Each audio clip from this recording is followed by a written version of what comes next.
I believe my record as president, my leadership in the world, my vision for America's future, all merited a second term. But nothing can come in the way of saving our democracy. That includes personal ambition. So I've decided the best way forward is to pass the torch to a new generation. That's the best way to unite our nation. President Biden addressed the nation last night saying he deserved a second term, but said it was time to pass the torch to a younger generation. Joining me now to talk more about the speech, presidential historian Talmage Boston. Good morning. Morning, Brandon. All right, so he outlined a lot of what he said last night in a letter this past weekend. So why do the speech, why address the nation? Did we learn anything new?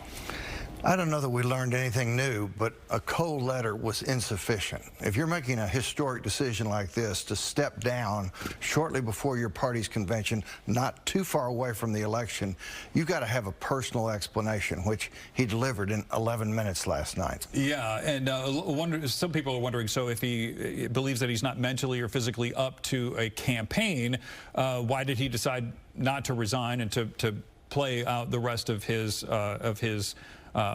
term? So is he a lame duck president? How does that work? And can he really accomplish anything in that time? He is a bona fide lame duck. In his remarks last night, he did not acknowledge that he's in decline. He really only acknowledged he wasn't going to win. Yeah. And the most important thing in his mind and in Democrats' mind is we got to do something to beat Donald Trump. And I'm convinced I can't do it. Yeah. And so in order to win this election in November, we got to have a different candidate. Now, the interesting thing is they keep talking about democracy, democracy, threat to democracy, save democracy. And yet here the Democrats, Kamala Harris has no votes, no delegates. And so you had all these people who voted for delegates, for Biden, and all that's being taken away in a matter of 2 days. They're happy with it, but to use the word democracy to criticize the Republicans in the context of what the Democrats has done is pretty ironic. Well, yeah, well, as we were talking about, there are some on the far left of the Democratic Party that are questioning that very thing. So we'll let the viewers know, every time you walk into our studio, we say, hey, you're back again. Wow, amazing what has happened just in the last week each time. I mean, just in the last month as a historian, history books are being written here and all these things that are transpiring. Do you look back and you see any parallels or similarities, or are we truly in uncharted waters? No, here? We're in uncharted waters, and nothing so dramatic has happened day after day, week after week. A former president convicted of a felony, a current president's son convicted of a felony, an assassination attempt, a president stepping down, somebody becoming the party's nominee without getting a vote or a delegate, back to back to back to back. No, this is a unique situation we're in, and who knows what the next few months are going to bring leading to the November election. Well, I know it's going to get even, I don't know, more dramatic, it seems. So he last night, I read a lot of things this morning that said that he seemed to articulate his accomplishments in office a lot better in that speech last night than he was able to do over the last several months. And I guess his goal was to unite the Democratic Party. Did he do that? I think it helped. The speech obviously was written by John Meacham, Pulitzer Prize-winning historian who has written most of his speeches. So in terms of being able to articulate, he just read a teleprompter.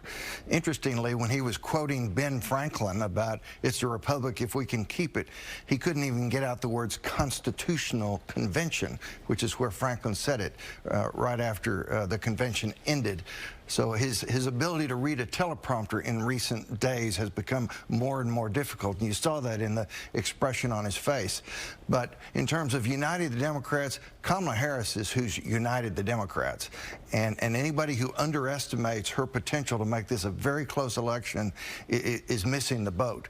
The Wall Street Journal today, Karl Rove, Daniel Henninger, the lead editorial, this is going to be a tough race. All of a sudden, she's the young candidate. She's got energy. Trump is always energized, but he's 78 and a half years old. So now the age issue has flipped.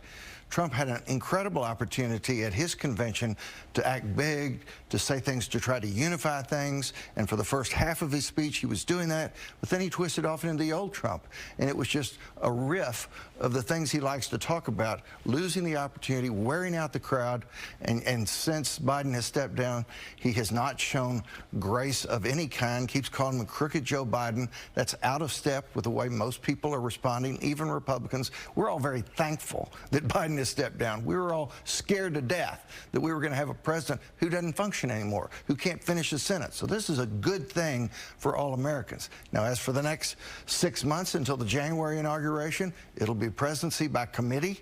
Kamala Harris is currently the vice president. She'll be in the big middle of everything.